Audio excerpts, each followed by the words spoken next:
Okay so आपका जो CSAS का फेज 2 है वो भी जल्द ही आपका स्टार्ट होने वाला है, यानी कि ओपन होने वाला है। और CSAS के फेज 2 में आपको किस तरीके से उसको फिल करना है, क्या गलतियां आपको नहीं करनी है, वो आपको आपके राघव भी आज बताने वाले हैं। तो बिना टाइम वेस्ट किए हम लोग अपनी वीडियो को शुरू करते हैं। अब आपने चैनल को सब्सक्राइब नहीं किया है तो ऐसे इंफॉर्मेटिव वीडियोस के लिए चैनल को सब्सक्राइब कर दें, वीडियो को लाइक कर दें और कमेंट में अपने डाउट्स को रख देना। ठीक है, चलो स्टार्ट करते हैं हम लोग। पहले देखो, आपको CSAS के फेज 2 में सबसे पहले आपको ऑप्शन मिलेगा सब्जेक्ट मैपिंग का। अब सब्जेक्ट मैपिंग क्या है? जब CSAS का पोर्टल ओपन हुआ था और DU ने अपना ऑफिशियल बुलेटिन निकाला था, उसमें उन्होंने मतलब जब CSAS का पोर्टल ओपन हुआ था और DU ने अपना ऑफिशियल बुलेटिन निकाला था, उसमें उन्होंने क्लियर कर दिया था कि आपको सब्जेक्ट मैपिंग करनी पड़ेगी। इट मींस आपको जो सब्जेक्ट्स आपने क्लास 12 में पढ़े हैं और जो सब्जेक्ट्स आपने CUET के एग्जाम में दिए हैं, इनको आपको मैपिंग में करना पड़ेगा, यानी कि एक सीक्वेंस में लगाना पड़ेगा। ठीक है, जैसे कि मान लो कोई स्टूडेंट है, उसने पोल साइंस पढ़ी है, तो पोल साइंस यहाँ पर लिखेगा वो, और CUET वाले ऑप्शन पर कहाँ जाएगा? पोल साइंस के ऑप्शन पर जाएगा, क्लिक करेगा। ठीक है, मान लो उसने केमिस्ट्री यहाँ पढ़ी है, तो यहाँ भी केमिस्ट्री लिखेगा और यहाँ भी लिखेगा केमिस्ट्री। ठीक है, मान लो कोई ऐसा स्टूडेंट है जो मान लो साइंस का स्टूडेंट है, ठीक है, और उसने कोई ऐसा सब्जेक्ट जो उसने नहीं पढ़ा है 12th में और वो इस ऑप्शन में नहीं आ रहा, तो आप क्या करोगे? यहाँ पे लिखोगे नॉट एप्लीकेबल। ठीक है, उसमें आपका काउंट होगा वो, बट आपने 12th में नहीं पढ़ा इसलिए वो आपका यहाँ पर काउंट नहीं होगा, बट आपने CUT के एग्जाम में उसको दिया है तो आप लोग यहाँ पर उसको मेंशन करोगे। ठीक है, तो आपका पहला जो पोर्टल है आपका CSAS के फेज 2 का, उसमें आपको पहले करना पड़ेगा अपनी सब्जेक्ट की मैपिंग। सब्जेक्ट मैपिंग में ही कई सारे बच्चे गलतियां करते हैं और अपने फॉर्म को रिजेक्ट करा बैठते हैं, तो आपको ये गलतियां नहीं करनी। मैंने आपको बता दिया कैसे करना है। इसके बाद आपका जैसे इसको फिल करोगे आप, इसके बाद आपका ऑप्शन आएगा एलिजिबिलिटी ऑफ कोर्सेज का, यानी कि आपके नीचे खुद ऑटोमेटिक आपके सामने आप किन किन कोर्स के लिए एलिजिबल हो, वो आपके लिए नीचे सारे कोर्सेज आ जाएंगे। आपको YouTube पर या फिर टेलीग्राम पर कहीं भटकने की जरूरत नहीं है। आप किसी से मत पूछो, किसी को आप पैसे मत दो 1500 रुपए, क्योंकि DU आपके लिए खुद मेहनत कर रहा है।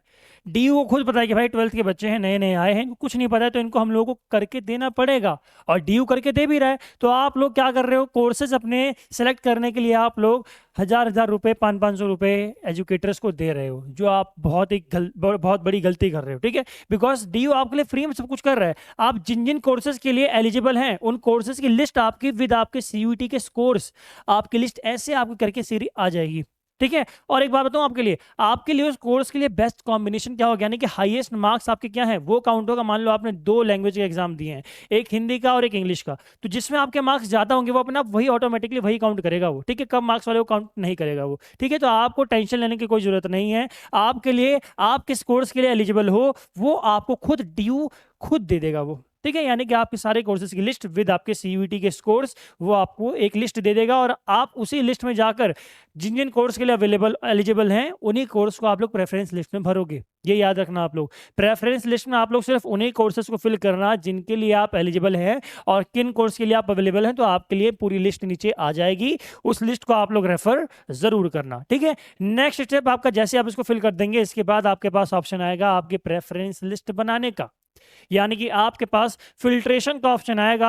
आप उसमें फिल्टर करोगे अपनी प्रेफरेंस लिस्ट, और प्रेफरेंस लिस्ट मैं खुद बता चुका हूं आपको पहले ही कि आपको, मैं हूं या कोई और हो, आपको किसी की प्रेफरेंस लिस्ट को कॉपी नहीं करना है। आपकी प्रेफरेंस लिस्ट आप खुद बनाओगे। कैसे बनाना है उसके ऊपर मैंने आपको एडवाइस दे रखी है, मैंने वीडियो अपलोड कर रखी है कि आपको प्रेफरेंस लिस्ट कैसे बनानी है, बट मैं ये कह रहा हूं कि आपको किसी की प्रेफरेंस लिस्ट को कॉपी नहीं करना है। आप लोग खुद देखना कि आप किन किन चीजों को ध्यान में रख रहे हो प्रेफरेंस लिस्ट बनाने के लिए। मान लो मैं आपकी प्रेफरेंस लिस्ट बना दूं नॉर्थ कैंपस की, ठीक है, कोई लड़का है ऑफ कैंपस में बहुत दूर रहता है, ठीक है, अब उसके लिए डेली ट्रैवल करना मुश्किल हो जाएगा, तो वो हो सकता है पॉसिबिलिटी कि वो अपने पास वाले कॉलेज को टारगेट करे। तो आपकी प्रेफरेंस लिस्ट आपके खुद के अकॉर्डिंग बनेगी। ठीक है, अब इसमें आपको क्या करना पड़ेगा? इसमें आपको करना पड़ेगा फिल्ट्रेशन, यानी कि आपके पास फिल्टर करने का ऑप्शन आएगा अपनी प्रेफरेंस लिस्ट बनाने का।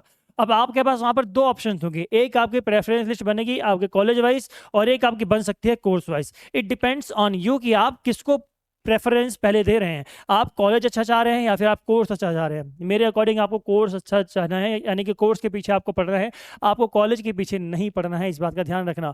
आप 3-4 साल जिस चीज़ को पढ़ने वाले हैं वो आपका कोर्स होगा, ना कि कॉलेज। कॉलेज तो आपको देखो, कॉलेज का जो एनवायरनमेंट है आपको कोई भी कॉलेज प्रोवाइड कर देगा, बट जो कोर्स है बेस्ट फैकल्टी से पढ़ना, ठीक है, या फिर बेस्ट कोर्स पढ़ना, ये आपको भी डिपेंड करता है। आप जब कहीं सीवी बनाने जाओगे ना, आपके मार्क्स मान लो ऑनर्स के बराबर हैं, फिर भी आप ऑनर्स को प्रेफरेंस लिस्ट में टॉप पर नहीं रख रहे हो तो आपकी गलती होगी, ठीक है। आप हो सकता है कि आपको नॉर्थ कैंपस से कॉलेज चाहिए और नॉर्थ कैंपस में आपको ऑनर्स के मार्क्स नहीं मिल रहे हैं, तो आप क्या करोगे, प्रेफरेंस लिस्ट में नॉर्थ कैंपस से कॉलेज में आप प्रोग्राम भर दोगे। ये गलती हो सकती है आपसे। बाकी आपकी अगर चॉइस आपको प्रोग्राम ही कर रहे हो तो आप वेल एंड गुड, आपके लिए बहुत अच्छा है। मान लो आपको गवर्नमेंट एग्जाम देना है, ठीक है, और आप चाह रहे हो कि आपका जीएस का सिलेबस कंप्लीट हो जाए, तो आप लोग क्या करोगे, प्रोग्राम कर लोगे।